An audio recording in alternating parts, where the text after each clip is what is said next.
There's no doubt that one of the questions you've probably asked yourself if you're looking to get into motorcycling and you've done a little bit of research is, damn, should I get a fully fared or a naked bike? And I'm going to give you a little bit of a hard truth here, as I'm on one of the finest naked bikes ever built, the Triumph Street Triple 765 RS, which, by the way, is a giveaway bike on Yamaneeb.co. Hit the link down below in the description. Get in to win this beautiful yellow bumblebee aggressive little machine. But the hard truth today is that unless you're very serious about track days and racing, a naked bike is better in virtually every way. Let's cover the differences and see why. First of all, a naked bike is more comfortable.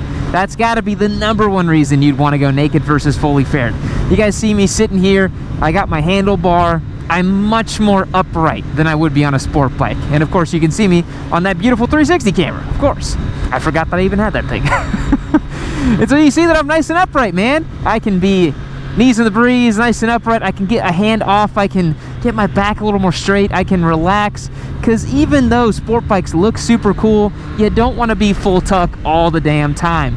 The other reason naked bikes really kind of rule over sport bikes is their power band. Now, this is something that used to be more extreme in days past. Nowadays, with stuff like the R9, the new V2, accessible torque and somewhat comfortable ergonomics seem to be the name of the game. But a few years ago, it was, you know, your average 600, you had to bring it out to 15,000 RPM to make any sort of meaningful power. Whereas this stout 765cc triple right here makes 59 foot-pounds of the Lord's torque, and it is accessible from way down. You guys see I'm at about 5,000 RPM. If I whack it, I immediately get thrust. I don't gotta wait for anything. The other thing about naked bikes too is they're typically geared much more appropriately for street duty. When you particularly look at super bikes, things like the Fireblade, I mean, the first gear ends at like 100 miles an hour. So to even utilize first gear, you gotta go 100 miles an hour. It's absolutely crazy. This Street Triple, for example, has had transmission ratios revised, so it's actually even tighter. So you can actually snip off gears on this thing really, really nicely. I took it out on track, and on the back straight of VCR, I was actually able to click it up into 6th gear. I think it only tops out at about 140. And honestly, do you really need to go much faster? Probably not, especially since these aren't as aerodynamically, you know, fully integrated like a sport bike is, so you're going to be a little bit more upright anyways. You're not going to be wanting to go super fast. The other reason a naked bike is really, really preferential over a sport bike, especially nowadays, is you're giving up very little in terms of performance. Back in the day, you know, when this thing launched in 2007, the Street Triple made 108 horsepower. The Daytona, the super sport version of the Street Triple, made 120-something horsepower. So it was a big delta. Granted, it was all at the top end. It was just, you know, hotter cams, highly tuned engine making top peak power.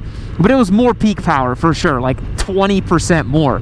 Nowadays, I mean, this Street Triple makes 128 horsepower. It makes 59 foot-pounds of torque. It really is quite fast. You know, it's not a bike that is going to be super slow when it comes to, you know, top speeds and accelerations. Is it going to be a bike that you want to take on the highway and rip up with your buddies? Not necessarily, right? Like you guys see here, I'm cruising at, let's go ahead and do maybe 80 miles an hour in 6th gear. You start to feel the aero a little bit. You know, you kind of wish that maybe you had some fairings, but honestly, it's really not even that bad, and I really would take the benefits of this bike over that lack of aero any day of the week. It is very much substantial to me. And again, nowadays, with how grown up the naked category has become, you're not giving up any performance basically. Even in the hyper naked category, an MT10 makes 170 horsepower, KTM Super Dukes. I mean, for God's sake, the Ducati Street Fighter V4S is just a masterpiece of a naked motorcycle, and it is just eye-wateringly, face-meltingly fast. So speed is not really a concern. Another really great benefit of the naked platforms are the fact that maintenance is easier. You don't have to deal with a bunch of fiddly little plastic push pins and washers and fasteners.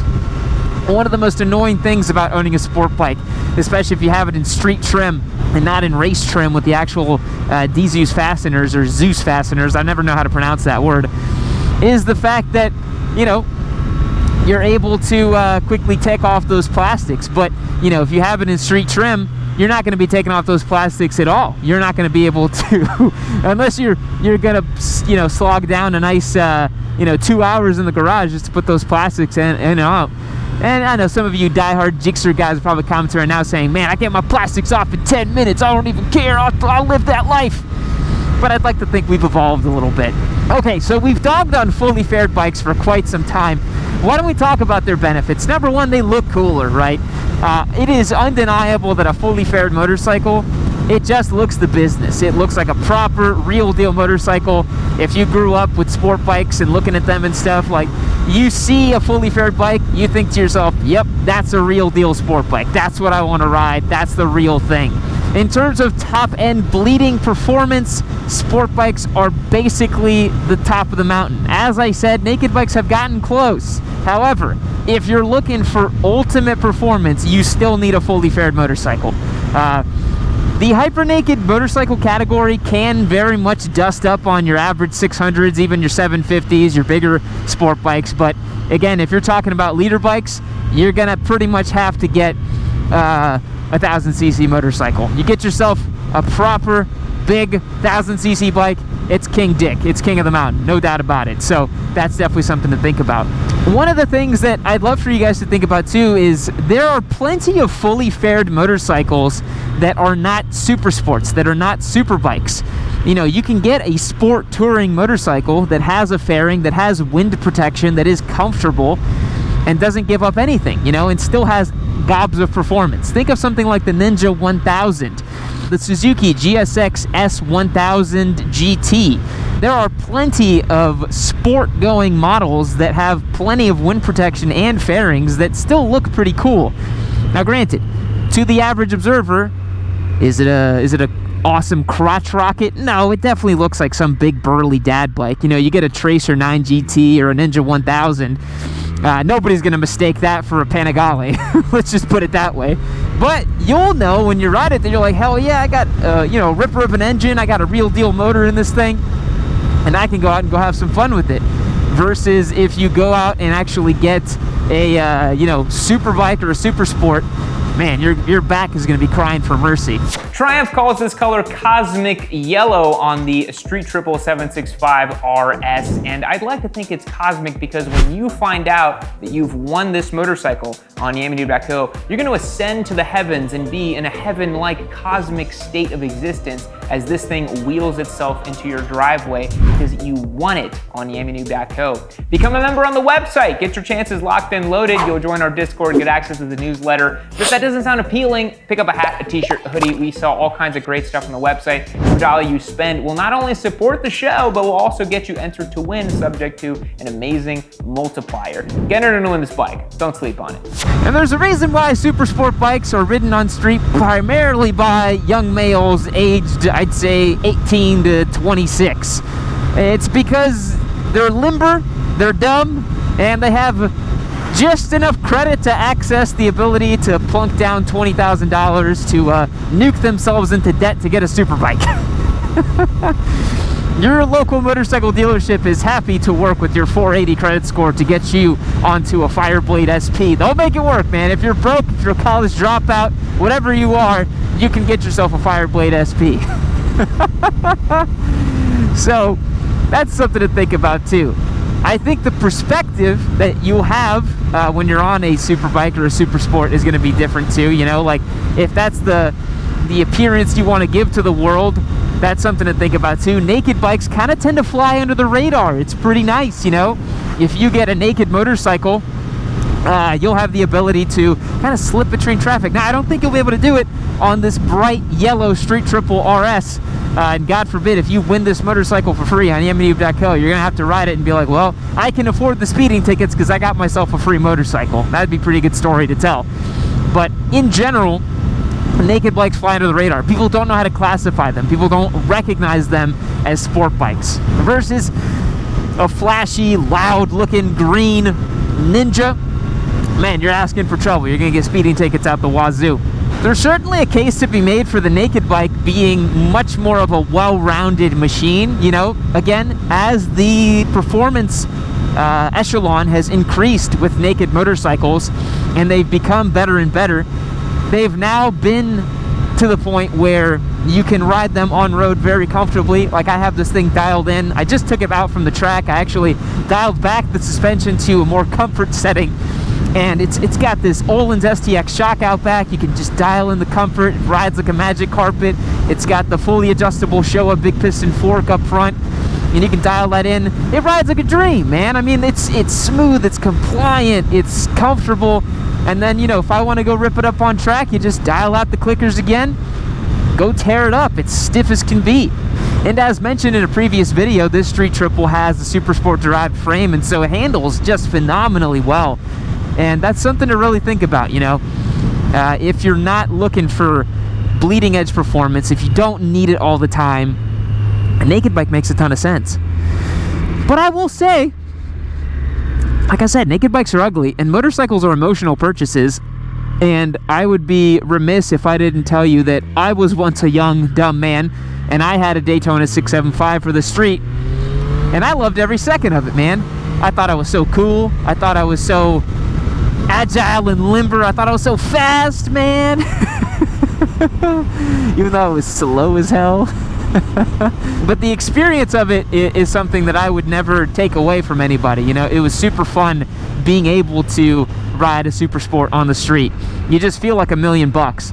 And you know what? Like I said, motorcycles are emotional purchases, and if you want a fully fared motorcycle to make yourself feel good, dude, why not, dude?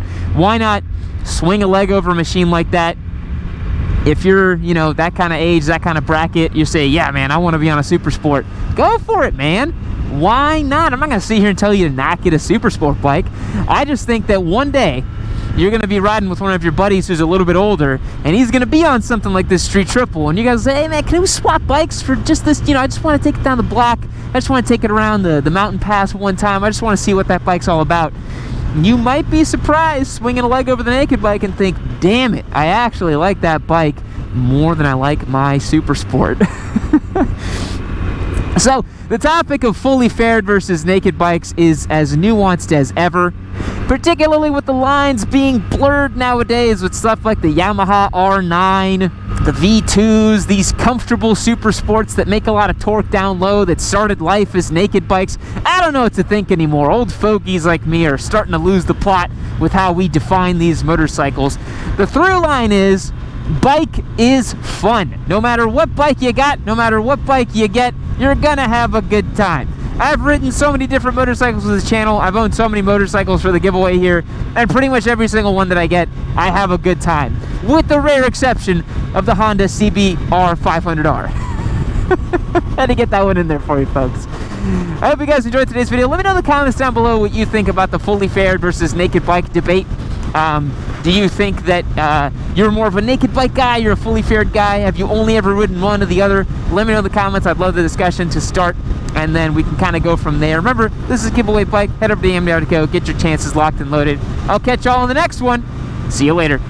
All right, everybody, time is up. This video is unfortunately over. But head over to yamanoob.co while you're waiting for the next amazing Yamanoob video to queue up. Become a member, and you'll get access to win this Triumph Street Triple 765 RS. You're not going to want to miss it.